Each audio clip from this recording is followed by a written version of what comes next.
Hello everyone, welcome back to my YouTube channel Mathologic. So आज हम अपनी series को कंटिन्यू करते हुए जो कि हमने क्लास 8 के लिए एनसीईआरटी बुक में से रैशनल नंबर्स चैप्टर फर्स्ट हमारा स्टार्ट कर रखा था। उसमें मैंने क्लोजर प्रॉपर्टी को प्रूव कर दिया था, जिसमें क्लोजर प्रॉपर्टी हमने integers, whole number, natural number, rational numbers के लिए किया था for the 4 operations, that is plus, minus, multiplication and divide. Then अब हम कम्यूटेटिव प्रॉपर्टी आगे स्टार्ट कर चुके हैं। उसमें भी मैंने आपको नेचुरल नंबर्स और होल नंबर्स के लिए करवा दिया था। आज हम क्या करेंगे, आज हम इंटीजर्स के लिए फिर वही प्रॉपर्टी को आगे फर्दर वेरीफाई करेंगे कि कैसे कैसे रहता है। अगेन हम इंटीजर्स की बात कर रहे हैं तो हमारा वही काम रहेगा हमेशा।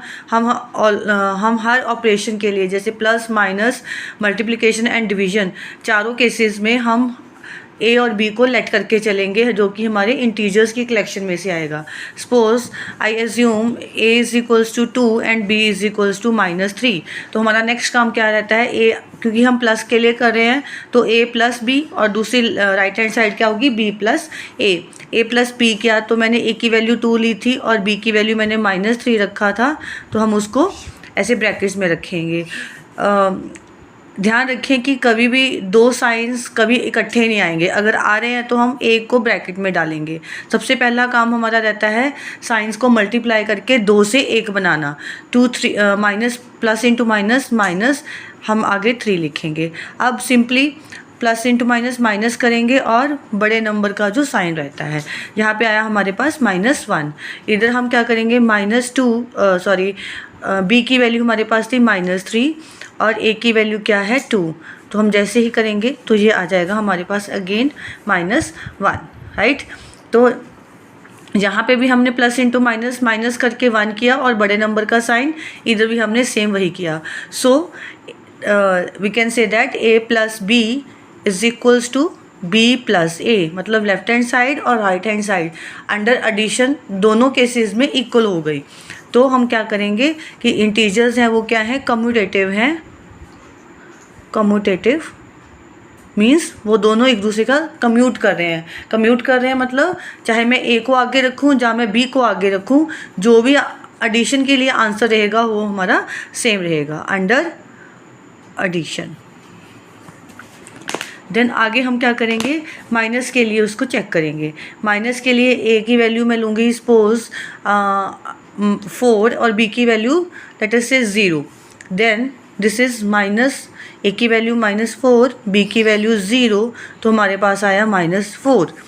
और b माइनस ए में क्या करेंगे, b की वैल्यू हमारे पास 0 है, माइनस ए की वैल्यू हमारे पास -4 है। अगेन 2 साइंस आ गए हैं, 2 साइन आएंगे तो एक साइन को हम हमेशा ब्रैकेट में रखेंगे, right.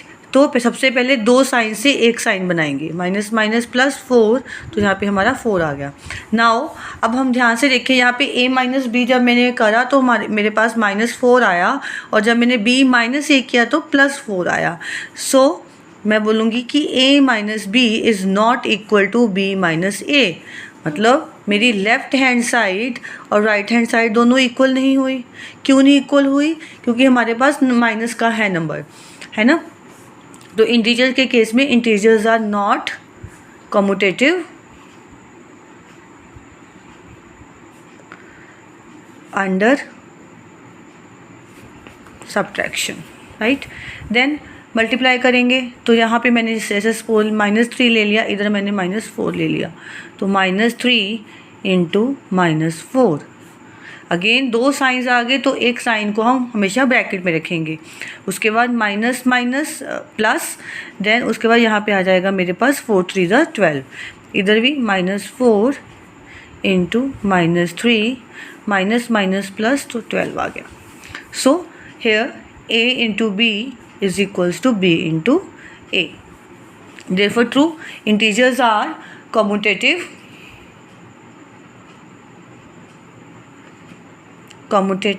under multiplication, right? Then आगे डिवीजन के केस करेंगे।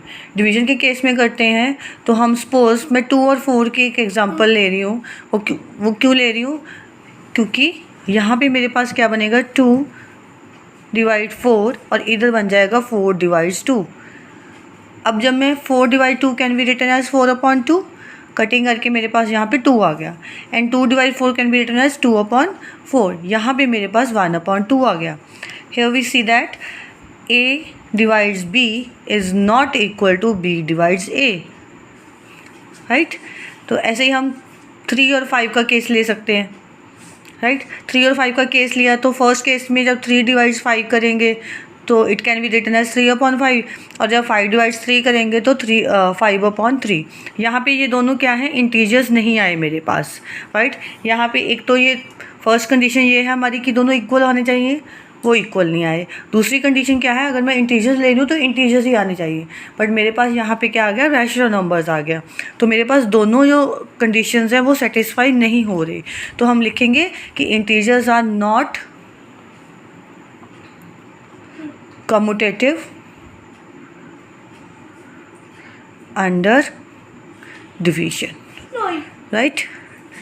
तो क्या किया हमने, बस वही कम्यूटेटिव प्रॉपर्टी को सेटिस्फाई करवाया इंटीजर्स के लिए।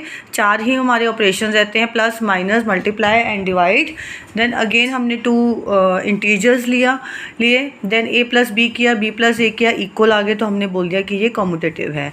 अगेन फिर से हमने 2 इंटीजर्स लिए तो उनको माइनस किया, बट आंसर थे लेफ्ट हैंड साइड और राइट साइड इक्वल नहीं आए, तो हमने बोल दिया कि इंटीजर्स हैं वो कम्यूटेटिव नहीं होंगे माइनस के लिए। ऐसे ही हमने मल्टीप्लाई करवाया, जब मैंने मल्टीप्लाई कराया तो दोनों साइड मेरा जो आंसर था वो क्या आ गया, सेम आ गया। So we can say that integers are commutative under multiplication. Then वही काम कि हमने डिवीजन के लिए किया। डिवीजन पे फर्स्ट नंबर पहले सेकंड से डिवाइड करवाया, फिर सेकंड नंबर फर्स्ट से डिवाइड करवाया। दोनों को जब डिवाइड कराया आंसर सेम नहीं आए, और दूसरी बात एक केस में मेरे पास वो इंटीजर्स नहीं आया, तो मैंने लिख दिया कि integers are not commutative for division. So I hope आपको ये मेरी वीडियो समझ में आ गई होगी। फिर भी कोई डाउट रहता है then do let me know in the comments. और अगर मेरी वीडियो आपको अच्छी लगती है तो लाइक कीजिए,